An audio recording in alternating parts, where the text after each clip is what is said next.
अब सुनिए कक्षा ध्वज का पहला अध्याय सूरदास के पद। ये अध्याय बालक कृष्ण की लीलाओं, गोपियों के प्रेम और माता यशोदा के वात्सल्य का सुंदर चित्रण करता है। हर पद में कृष्ण, गोपियां और ब्रजवासियों की भावनाओं को सरल और मधुर भाषा में प्रस्तुत किया गया है। जरनं कमल बंद हरि राय, जरन कमल बंद हरि राय, जाकी कृपा पंगु गिरी लंघयन भी को सब कुछ दरसाई। बहरी सुने गूंग पुनी बोले रंग चले सिर छत्तर धराई। सूरदास स्वामी करुणामय बार बार बंदते ही पाए। शिरोमणि सूरदास श्री कृष्ण के कमल रूपी चरणों की वंदना करते हुए कहते हैं कि इन चरणों का प्रभाव बहुत व्यापक है। इनकी कृपा हो जाने पर लंगड़ा व्यक्ति भी पर्वतों को लांघ लेता है और अंधे को सब कुछ दिखाई देने लगता है। इन चरणों के अनोखे प्रभाव के कारण बहरा व्यक्ति सुनने लगता है और गूंगा पुनः बोलने लगता है।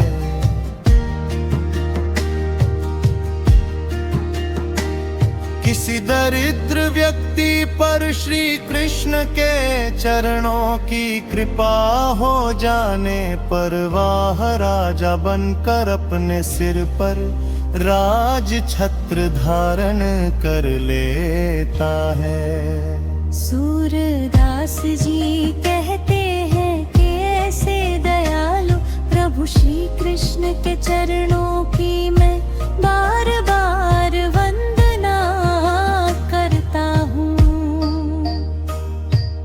अभिगत गति कछु कहत नावे, जो गुम गए निरखे फल को रस अंतर्गत ही भावे। परम स्वाद सब ही सुनिरंतर अमित तोष उपजावे। मन बानी को अगम अगोचर सो जाने जो पावे। रूप रेख गुण जाति जुगति बिनु निरालंब कित धावे। सब विधि अगम विचारहीनता ते सूर सगुन पद गावे। सूरदास जी कहते हैं कि निर्गुण ब्रह्म का वर्णन करना अत्यंत कठिन है। उसकी स्थिति के विषय में कुछ भी नहीं कहा जा सकता। निर्गुण ब्रह्म की उपासना का आनंद किसी भक्त के लिए उसी प्रकार अवर्णनीय है जिस प्रकार गूंगे के लिए मीठे फल का स्वाद। जिस प्रकार गूंगा व्यक्ति मीठे फल के स्वाद को कहकर नहीं प्रकट कर सकता, वह मन ही मन उसके आनंद का अनुभव किया करता है।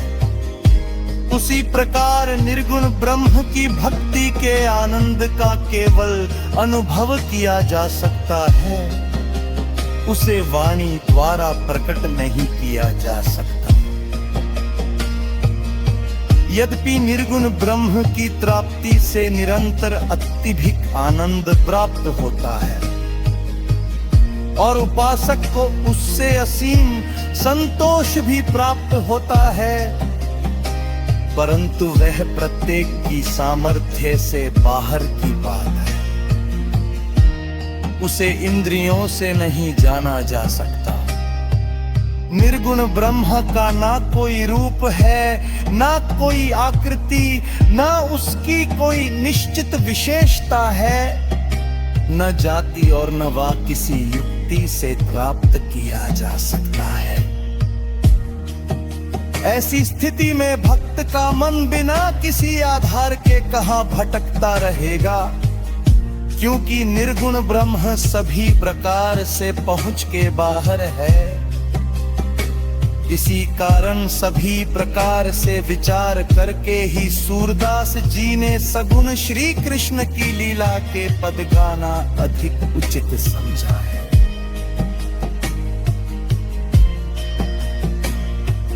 गिलकत कान्हा घुटुरवनियावत, गिलकत कान्हा घुटुरवनियावत,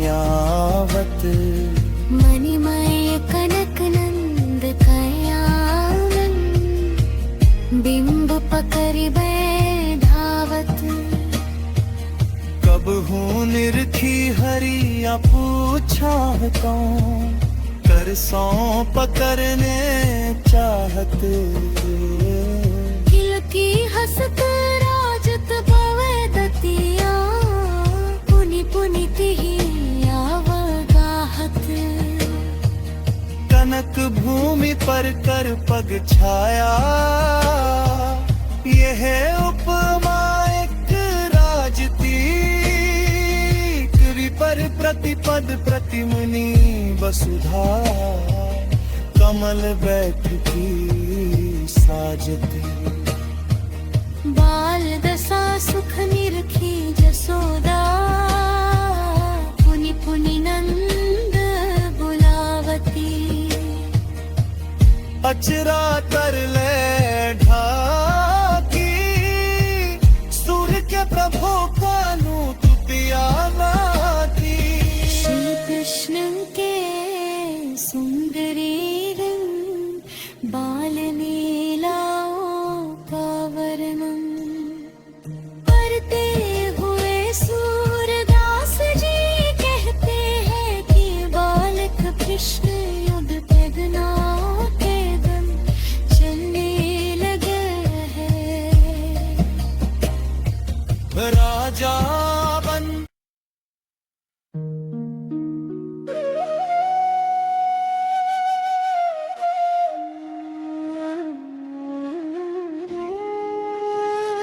श्री कृष्ण के सौंदर्य एवं बाल लीलाओं का वर्णन करते हुए सूरदास जी कहते हैं कि बालक कृष्ण अब घुटनों के बल चलने लगे हैं।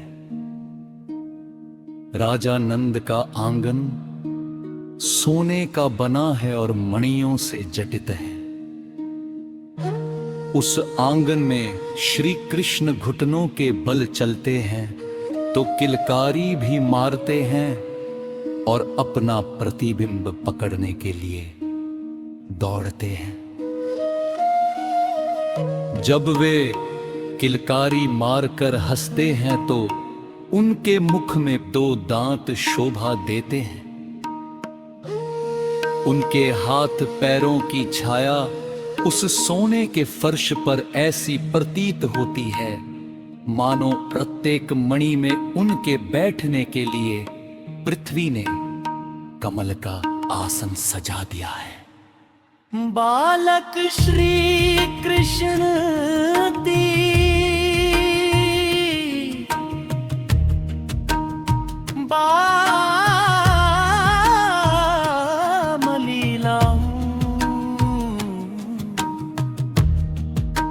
को देख कर माता यशोदा जी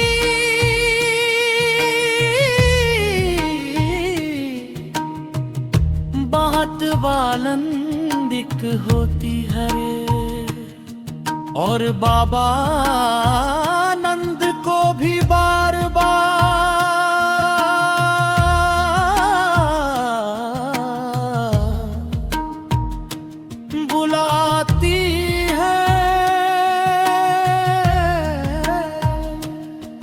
इसके बाद माता यशोदा सूरदास के प्रभु बालक कृष्ण को अपने आंचल से ढककर दूध पिलाने लगती है और बाल सब गाय चरे हैं, मैं घर बैठो रहूं। सूर श्याम तुम सोई रहो, अब रात जान मैं दहूं।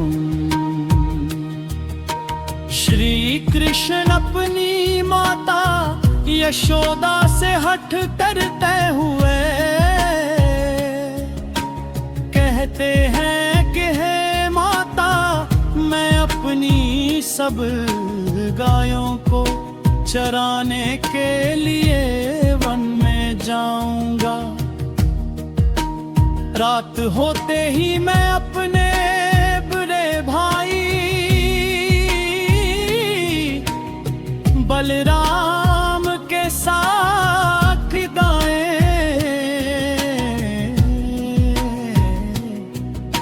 चराने चलाने चला जाऊंगा और तुम्हारे रोकने पर भी न रुकेगा। मुझे ग्वाल बालों और गायों का बीच में रहते हुए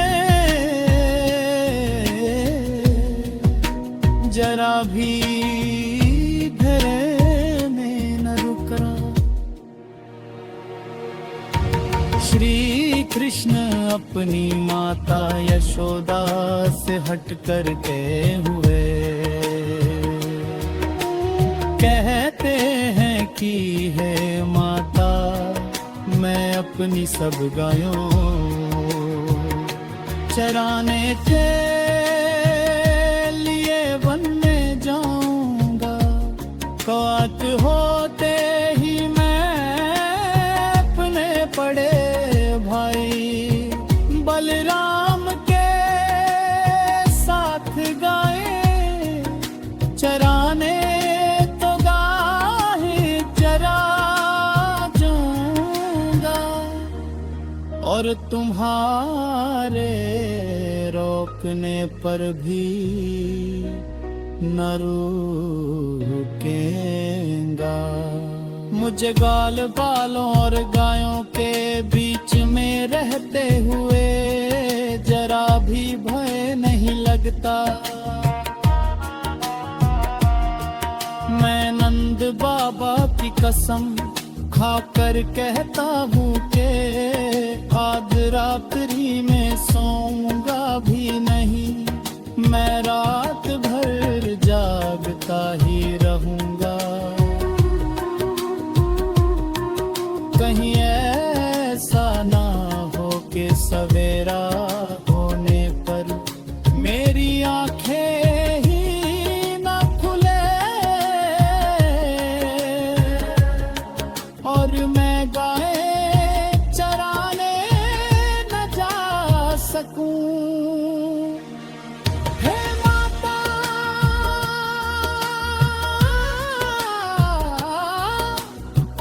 ऐसा नहीं हो सकता कि सब धोने पर गाए चरे चले जाएं और मैं अकेला घर पर बैठा रहूं।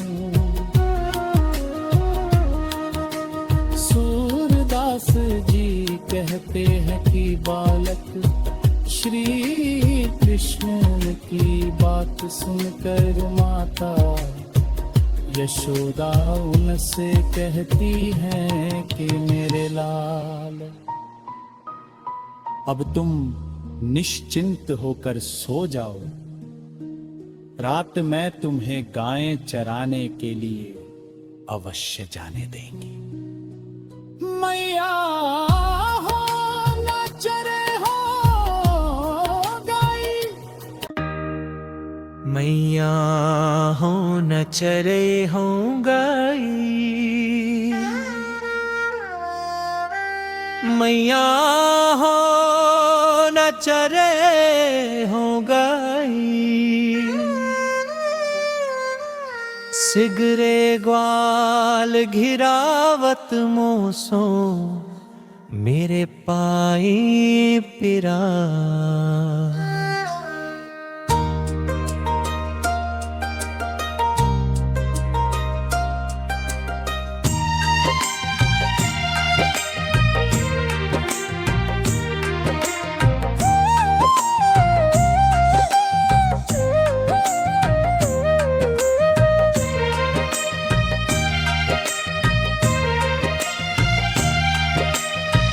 जौन पत्या ही पूछे बलदाऊ ही अपनी सौहन दीवाई।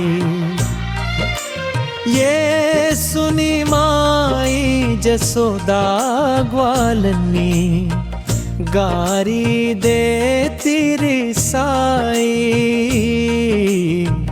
मैं पठेवती अपने लरिका को आवे मन बहराई। सूर श्याम मेरो अतबालक मारत ताही रिंगाई। स्वभाव के अनुरूप श्री कृष्ण माता यशोदा से कहते हैं कि हे माता, मैं अब गाय चराने नहीं जाऊंगा। सभी ग्वाले मुझसे ही अपनी गायों को घेरने के लिए कहते हैं। इधर से उधर दौड़ते दौड़ते मेरे पाँव में पीड़ा ओढ़ने लगी है। यदि तुम्हें मेरी बात का विश्वास न हो तो बलराम अपनी सौगंध दिलाकर पूछ लो। यह सुनकर माता यशोदा ग्वाल बालों पर क्रोध करती है और उन्हें गाली देती है। सूरदास जी कहते हैं कि माता यशोदा कह रही है कि मैं तो अपने पुत्र को प्रेम मन मन बहलाने के लिए वन में भेजती हूँ। और ये बाल बाल उसे इधर उधर दौड़ा कर परेशान करते हैं।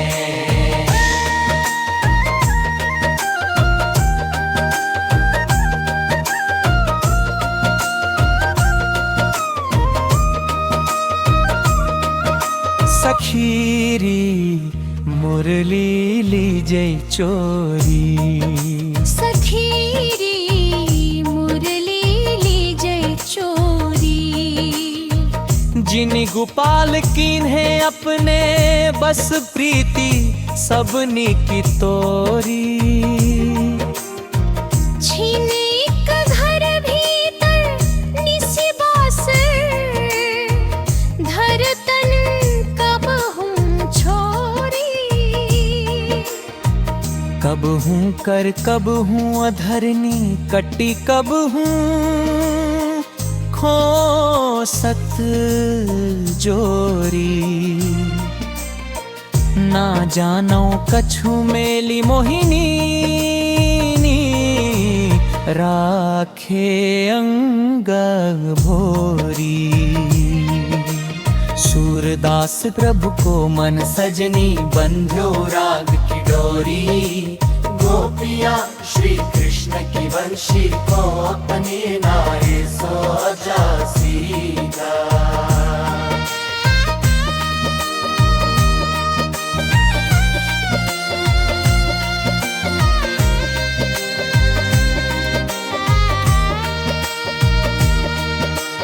गोपियाँ श्री कृष्ण की वंशी को अपनी वेरी सौतन समझती हैं। एक गोपी दूसरी गोपी से कहती है कि है सखी, अब हमें श्री कृष्ण की यह मुरली चुरा लेनी चाहिए, क्योंकि इस मुरली ने गोपाल को अपनी ओर आकर्षित कर अपने वश में कर लिया है। और श्री कृष्ण ने भी मुरली के वशीभूत होकर हम सभी को भुला दिया है। कृष्ण घर के भीतर भूमायाधर रे, कभी क्षण भर को भी मुरली नहीं छोड़ते, कभी हाथ में रखते हैं तो कभी होठों पर, और कभी कमर में खोस लेते हैं। ये हमारी समझ में वशी आ रहा है कि वंशी ने कौन समोहिनी मंत्र श्री कृष्ण पर चला दिया है, जिससे श्री कृष्ण पूर्ण रूप से उसके वश में हो गए हैं। सूरदास जी कहते हैं कि गोपी कह रही है कि है सजनी, इस वंशी ने श्री कृष्ण का मन प्रेम की डोरी से बांध कर कैद कर लिया है। दो मुंह में ब्रज बिसरत ना है गायन, द्वारनंद गोकुल बने उपवन सघन कुंज की छाही। रात समय माता जसुमती अरुनंद देख सुख पावत, माखन रोटी दहियो सजायो अति हित साथ भावत। गोपी ग्वाले बाल संग खेलत, सब दिन हसत सिरात। श्री कृष्ण ने उद्धव से ब्रजवासियों की दीन दशा सुनी, और श्री कृष्ण ने उद्धव से ब्रजवासियों की दीन दशा सुनी और उन्हीं के ध्यान में खो गए। श्री कृष्ण ने उद्धव से ब्रजवासियों की दीन दशा सुनी और उन्हीं के ध्यान में खो गए। वे उद्धव से कहते हैं कि मैं ब्रज को भूल नहीं पाता। वृंदावन और गोकुल के वन उपवन भी मुझे याद आते रहते हैं। वहां के घने कुंजों की छाया को भी मैं भूल नहीं पाता। नंद बाबा और यशोदा मैया को देखकर मुझे जो सुख मिलता था वह मुझे रह रहकर स्मरण हो आता है। वे मुझे मक्खन रोटी और भली प्रकार जमाया हुआ दही कितने प्रेम से खिलाते थे। ब्रज की गोपियों और ग्वाल बालों के साथ खेलते हुए मेरे सभी दिन हंसते हुए बीता करते थे। ये सभी बातें मुझे बहुत याद आती हैं। सूरदास जी ब्रजवासियों को धन्य मानते हैं और उनके भाग्य की सराहना करते हैं, क्योंकि श्री कृष्ण को उनके हित की चिंता है और श्री कृष्ण इन ब्रजवासियों को प्रति क्षण ध्यान करते हैं।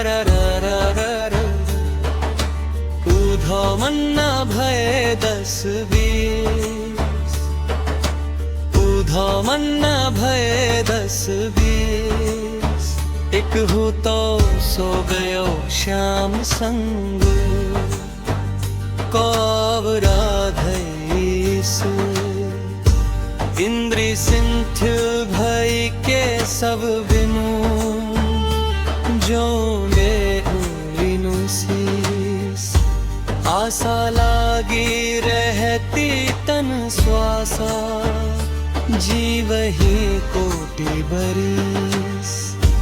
तुम तो सखा से आम सुंदर के सकल जोग के अंश।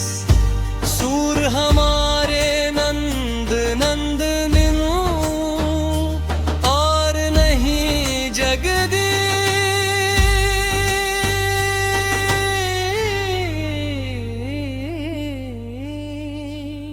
गोपियाँ उद्धव जी से कहती हैं कि उद्धव हमारे मन 10-20 नहीं है, सभी की तरह हमारे पास भी एक मन था, और वो श्री कृष्ण के साथ चला गया है। अत हम मन के बिना तुम्हारे बताए गए निर्गुण ब्रह्म की आराधना कैसे करें। अर्थात बिना मन के ब्रह्म की आराधना संभव नहीं है। श्री कृष्ण के बिना हमारी सारी इंद्रियां निष्क्रिय हो गई है, और हमारी दशा बिना सिर के रानी जैसी हो गई है। हम केवल उनके सहारे करोड़ों वर्षों तक जीवित रह लेंगी। गोपियाँ उद्धव से कहती है कि उद्धव तुम तो कृष्ण के अभिन्न मित्र हो, और संपूर्ण योग विद्या तथा मिलन के उपायों के ज्ञाता हो। यदि तुम चाहो तो हमारा योग अवश्य करा सकते हो। सूरदास जी कहते हैं कि गोपियाँ उद्धव से कह रही हैं कि नंद जी के पुत्र श्री कृष्ण को छोड़कर हमारा कोई आराध्य नहीं है। हम तो उन्हीं की परम उपासिका है।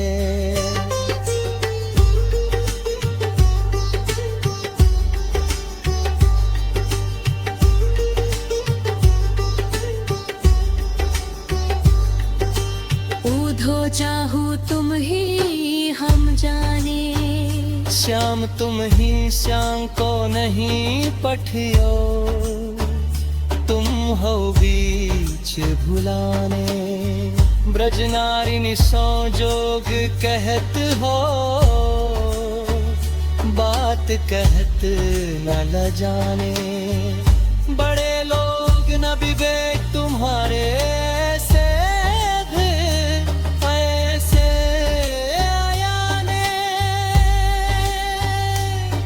हम सौ कही ले हम सह के जिया गुनीले है सयाने। अहबला कहें दशाधिगंबर, मष्ट करो पहचाने। साच कहाँ तुम अपनी सौ बूझती वो पनिदाने।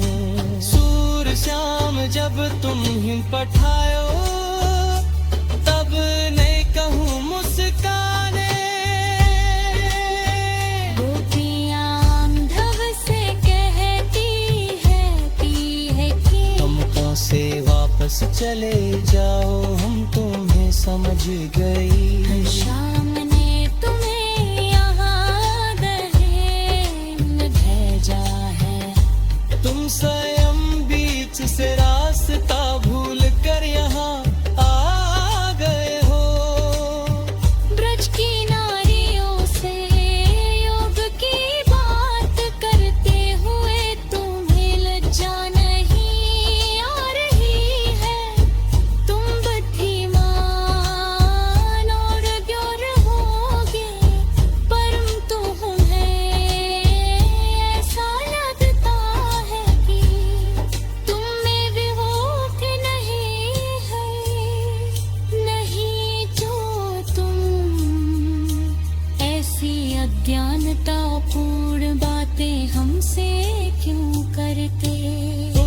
कुछ ही बेकार मन में विचार लो कि हमसे ऐसा कह दिया तो कह दिया।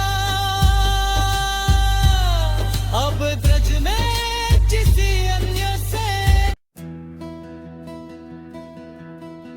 अब ब्रज में किसी अन्य से ऐसी बात न कहना।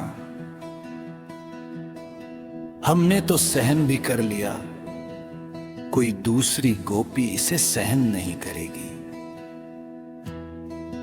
कहां तो हम अबला नरियां और कहां योग की नग्न अवस्था। अब तुम चुप हो जाओ और सोच समझ कर बात कर।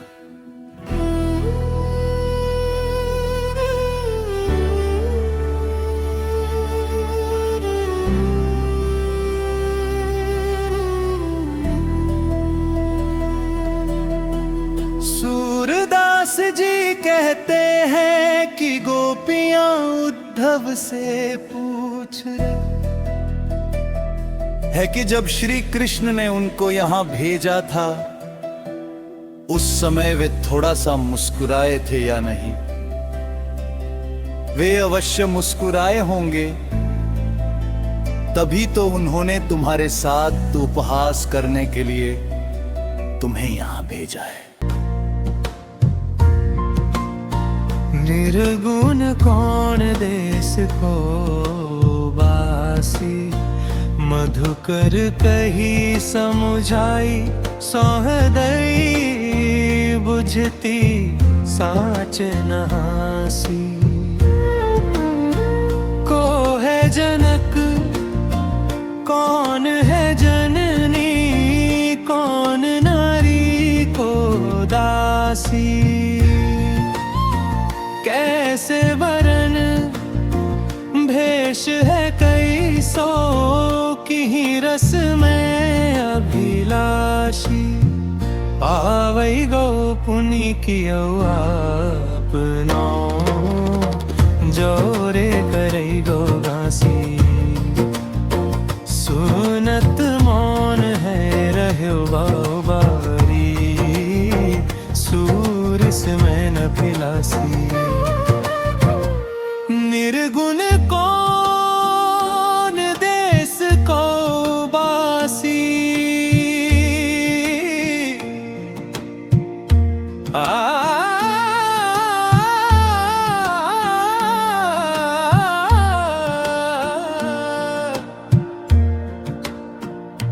निर्गुण कौन देश को बासी।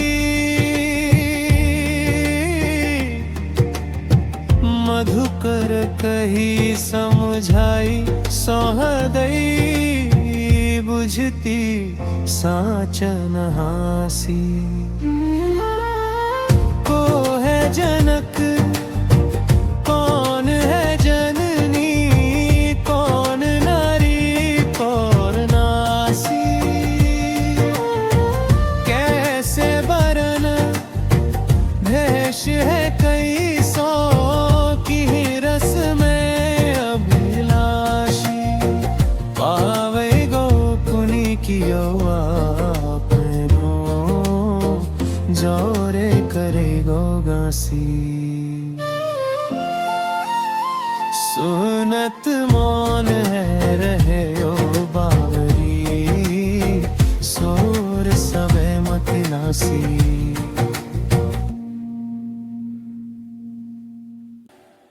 गोपियां भ्रमर की अन्योक्ति से उद्धव को संबोधित करती हुई पूछती है कि हे उद्धव, तुम यह बताओ तुम्हारा वो निर्गुण ब्रह्म किस देश का रहने वाला है। हम तुमको शपथ दिलाकर सच सच पूछ रही है, कोई हंसी मई कर रही है। तुम यह बताओ कि उस निर्गुण का पिता कौन है, उसकी माता का क्या नाम है, उसकी पत्नी और दासियां कौन कौन है, उस निर्गुण ब्रह्म का रंग कैसा है, उसकी वेशभूषा कैसी है और उसकी किस रस में रुचि है। गोपियां उद्धव को चेतावनी देती हुई कहती हैं कि हमें सभी बातों का ठीक ठीक उत्तर देना। यदि सही बात बताने में जरा भी छल कपट करोगे तो अपने किए का फल अवश्य पाओगे। सूरदास जी कहते हैं कि गोपियों के ऐसे प्रश्नों को सुनकर ज्ञानी उद्धव ठगे से रह गए और उनका सारा कैद अड़पड़ गोपियों के सामने नष्ट हो गया। संदेशो देव की सौ कही हाँ, संदेशो देव की सौ कही हाँ, हाँ तो धाई तिहारे सुत की दया करत ही रही हो। जद पिटेब तुम जानती उनकी तो मोही कही आवे, रात होत मेरे लाल लड़े दो, माखन रोटी भावे, तेल उबटनो अरुता तो जलता ही देखी भजी जाते। जोई जोई मांगत सोई सोई देती, क्रम क्रम करी कहना तो।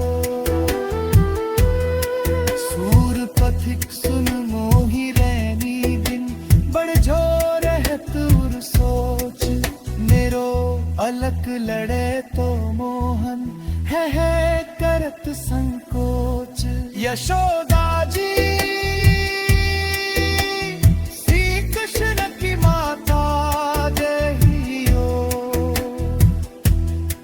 एत बफित ओरा संदेश भेजती है कि कृष्ण तुम्हारा ही पुत्र है, मेरा पुत्र नहीं है। मैं तो उसका पालन पोषण करने वाली मात्र एक सेविका हूँ। परवा मुझे मैया कहता रहा है, इसलिए मेरा उसके प्रति वात्सल्य भाव स्वाभाविक है। यद्यपि तुम उसकी आदतें तो जानती ही होगी, फिर भी मेरा मन तुमसे कुछ कहने के लिए उत्कंठित हो रहा है। सवेरा होते ही मेरे लाडले श्री कृष्ण को माखन रोटी अच्छी लगती है। वह तेल उबटन और गर्म पानी को पसंद नहीं करता था, अतः इन वस्तुओं को देखकर ही भाग जाता था।